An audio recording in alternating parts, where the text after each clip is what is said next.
ராம் ராம். வாழ்க வளமுடன்.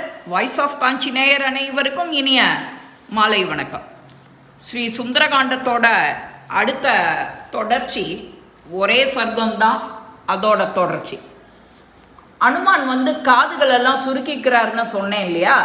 அனுமான் வானரர்களை பார்த்து பின்னாடி சொல்றார், ராகவனால விடப்பட்ட வாயுவோட வேகம், ஆற்றல் அதெல்லாம் அந்த ராவணனால பரிபாலிக்கப்படுற இலங்கைக்கு செல்ல போறேன்.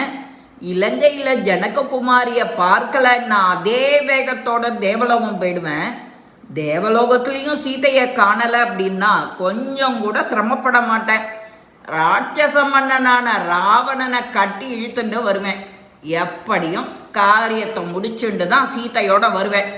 தேவைப்பட்டா ராவணன் முதலானரோடு இலங்கையை பெயர்த்து எடுத்துட்டு வருவேன் அப்படின்னு வானரோத்தமன் சொல்றார். வானரர்கள்ட்ட இப்படி சொல்லிட்டு கவலை இல்லாம மேல எம்பி பறந்து போறார். அப்போ தன்னை கருடனாகவே நினைச்சுக்கிறார்.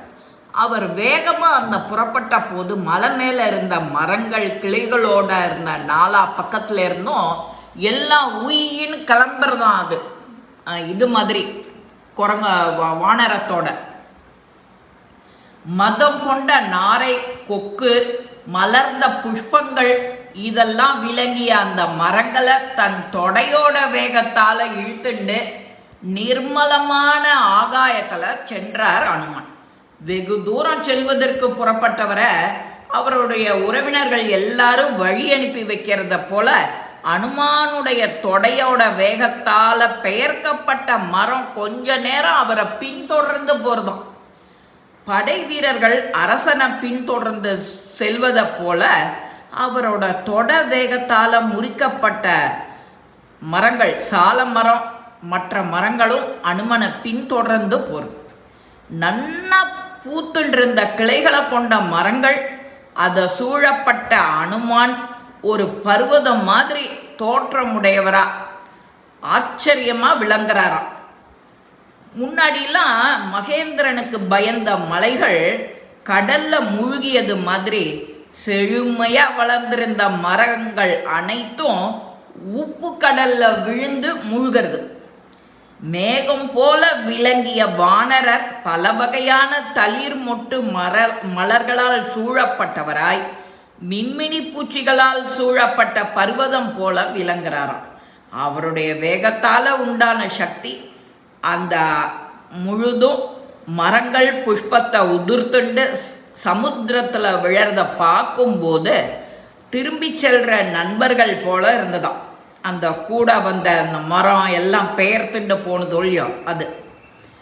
அனுமான் புறப்பட்ட கொஞ்சம் வேகத்துல அந்த காற்றினால உதிர்க்கப்பட்ட பல நிறங்களை கொண்ட பல வகைப்பட்ட மலர்கள், ரொம்ப பூவெல்லாம் கனம் இருக்காது இல்ல, அது எல்லாம் அப்படியே கனம் இல்லாம அப்படியே கடல்ல விழுந்துடுறது, மூழ்கிடுறது.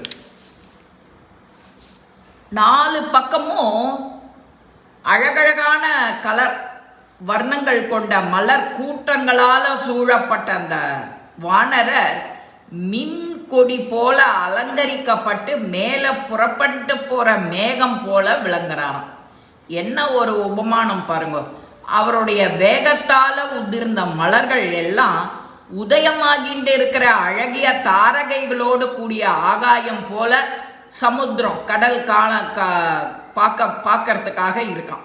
ஆகாயத்துல விரிக்கப்பட்ட அவருடைய இரு கைகளும் மலை முகட்டுல இருந்து கிளம்பிய 5 தலை கொண்ட 2 நாகம் போல தோன்றிதான்.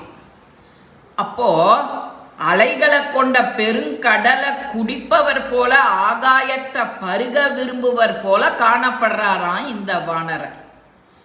வாயு மார்க்கத்துல செல்ற அவருடைய மின்னல் போன்ற 2 கண்ணு மலையில அக்னி போல பிரகாசிக்கிறதாம்.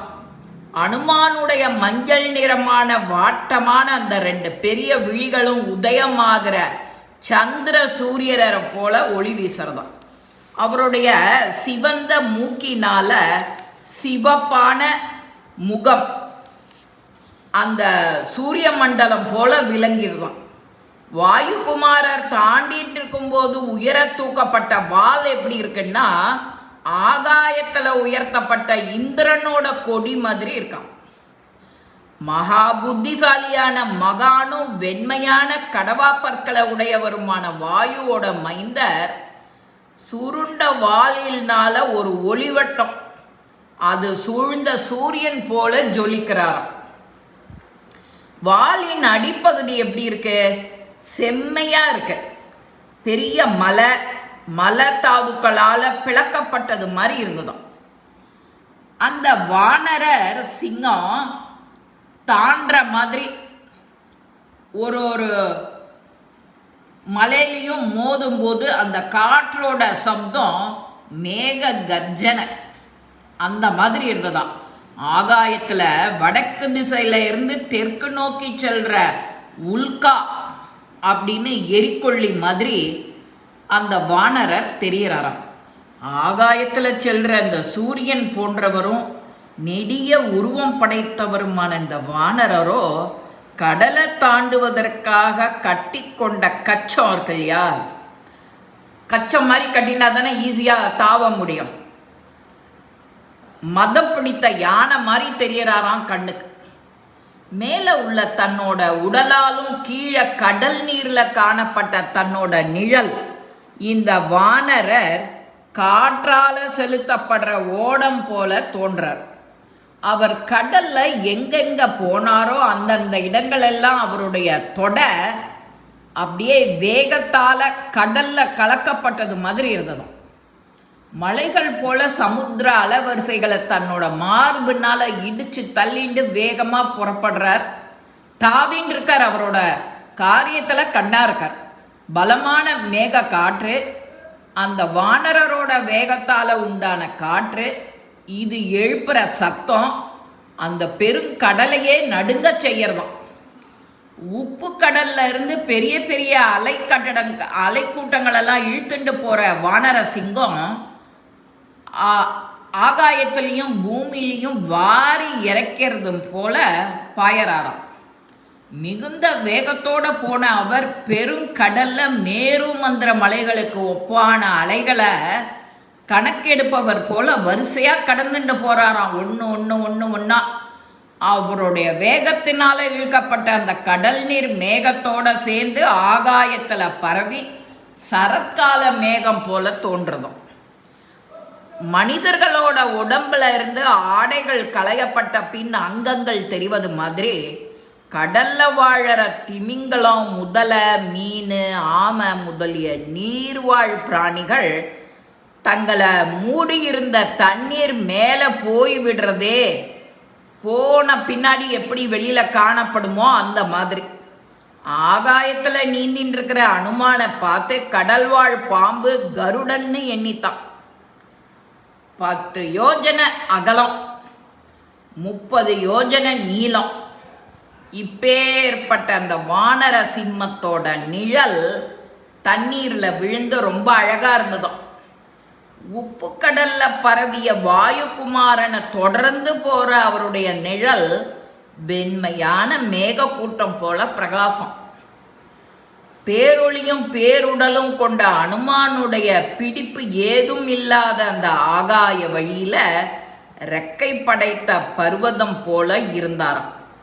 பலம் பொருந்திய இந்த வானரர் வேகமா எந்த வழியில போனாரோ அந்த வழியில சமுத்திர 2 ஓரங்களிலும் உயர்ந்து நடுவுல தாழ்ந்திருக்கிற பெரிய கொப்பரை மாதிரி காணப்பட்டதும்.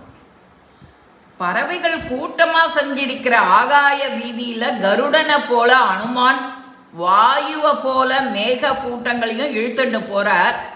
அவர் மேக கூட்டங்களுக்குள்ள திரும்ப திரும்ப திரும்ப புகுந்து வெளியில வந்து மேகங்களால சந்திரன் மடைக்கப்படுவதும் வெளிப்படுத்துவதும் அதுக்கு ஒரு விளையாட்டு மாதிரி. வானரால இழுக்கப்பட்ட மேகம் வெண்மை, சகப்பு, மஞ்சள், நீலம் இந்த மாதிரி கலரா பிரகாசிக்கிறதும். தேவ கந்தர்வர்கள் எல்லாம் வேகமா சமுத்திரத்தை தாண்டிட்டு போற வானரரை பார்த்து அவர் மேல மலர அப்படியே பொழிகிறாளாம். இதோட கண்டினியூவேஷனை அடுத்த பதிவுல பார்க்கலாம். சுந்தரகாண்டம் கேட்போருக்கு பலவித நன்மைகள் உண்டாகுங்கிறது அனுபவத்தில் கண்டறிஞ்ச உண்மை. முடிகிறவா எல்லாரும் வீட்டில் ஒரு ஒரு புஸ்தகத்தை வாங்கி கார்த்தால குளிச்சு ராமராமா சொல்லி ஒரு புஷ்பம் போடுங்கோ. படிக்க முடியாதவா, கேட்கலாம் அப்படின்னு நினைக்கிறவா இந்த மாதிரி 4 பேரா சேர்ந்து ஆளுக்கு ஒரு சர்க்கம் ஆளுக்கு ஒரு பேரா படிங்கோ. அதுவும் முடியலையா, இந்த மாதிரி ஆடியோஸ் கேளுங்கோ. இதை உங்கள் உற்றார் உறவினர் எல்லாருக்கும் ஷேர் பண்ணுங்கோ. எப்போதும் நல்லதே நடக்கும். இந்த பதிவு உங்கள் எல்லாருக்கும் பிடிச்சிருக்கோம். லைக் பண்ணுங்க, ஷேர் பண்ணுங்க, பெல் பட்டனை கிளிக் பண்ணுங்க, சப்ஸ்கிரைப் பண்ணுங்க, கமெண்ட்ஸ் பாக்ஸில் கமெண்ட்ஸ் போடுங்க. ஸ்ரீ மகாபெரிவா திருவடிகளே சரணம். ராம ராம ராம ராம ராம ராம ராம